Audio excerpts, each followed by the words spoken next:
Hello there! Welcome to AMBR Builds, where assembly may be required. Join me as I document my journey back into LEGO collecting.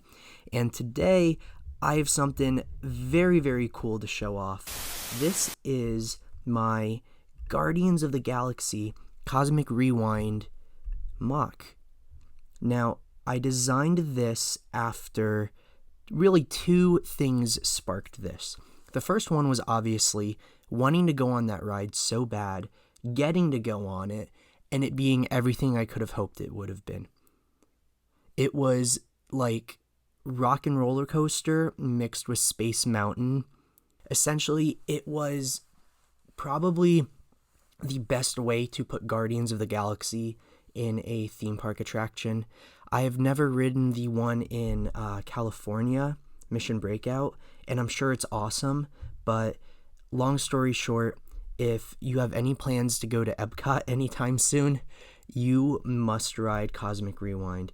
It embodies the spirit and I would say it embodies the spirit and also the humor of Guardians, like, to a T. And it makes you feel like you're in the opening of Guardians of the Galaxy 2. You know, the scene where they're fighting the giant tentacle monster and they're playing Mr. Blue Sky. You feel like you're in that, is the best way to describe it. Is that noise?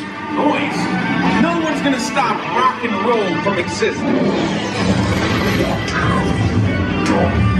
What have we done? I think we're jumping back.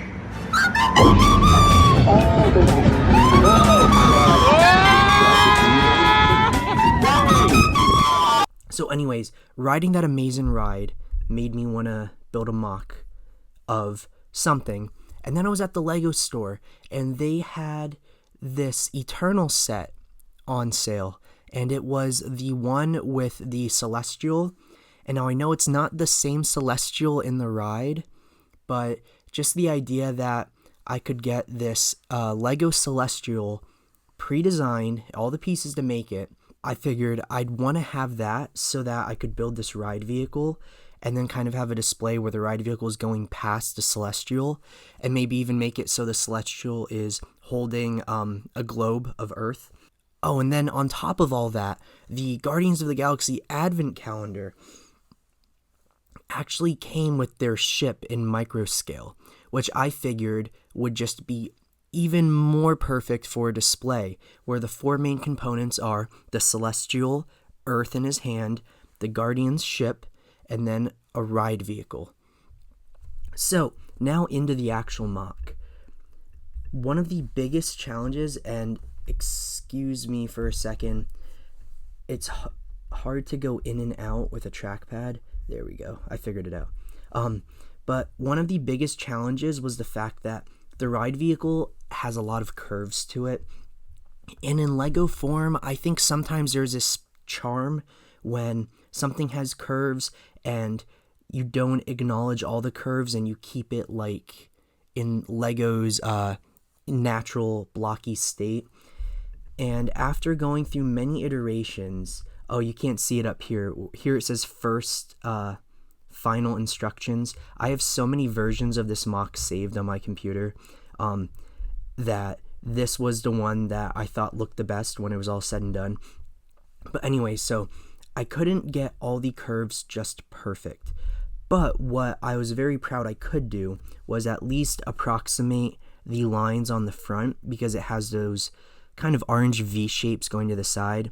And then it has the Nova Corps emblem in the center, which that I've represented with just a simple 1x1 tile piece. And then here, if you're looking at the side, I used these pieces, these wedge slopes, and that gave it the resemblance of some curves.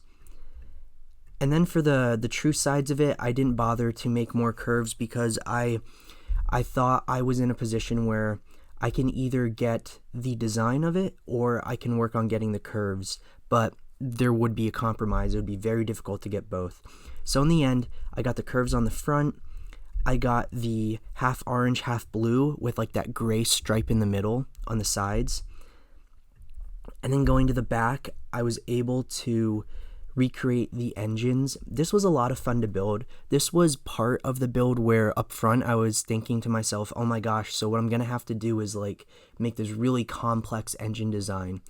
But then after looking at just a very flat profile of the engine like this, I realized, oh no way, I can literally just take like plates of the right shape and just build them on top of each other. And then the thickness of it ended up not looking too bad after all, because I've got the thrusters here and here, and then the other side is just a mirrored version of the other side. Now the train underneath here, this is using the roller coaster train pieces, the same ones that you could find in the loop coaster. And there's another area where I've taken inspiration from the loop coaster, which I'll show you then. But anyway, so I used the train pieces from the loop coaster so that if I wanted to put this on tracks, it would be possible. And it's hard to see in the middle here, but there is actually a round piece that is on a turntable. So just like in the ride, this whole top cabin can rotate on the actual like train piece. Meaning if it was on tracks, you can move it lateral to the tracks, you can move it forward and back, and you can rotate it just like in the ride. And this is probably my favorite detail, or I should say my favorite detail was doing the front and the sides, but after that, my second favorite detail, I borrowed the piece from the loop coaster for the lap bar, because truthfully, it is just the most perfect piece for a roller coaster lap bar. So I have that there. And then designing the seats, it's a very simple build, I would say, but it gets the message across of what the seats actually look like. And I used one of those like grill pieces there, and that is the speakers that you see, or that are blaring at you in the ride. And now one more detail, I want to find the best way to show it here.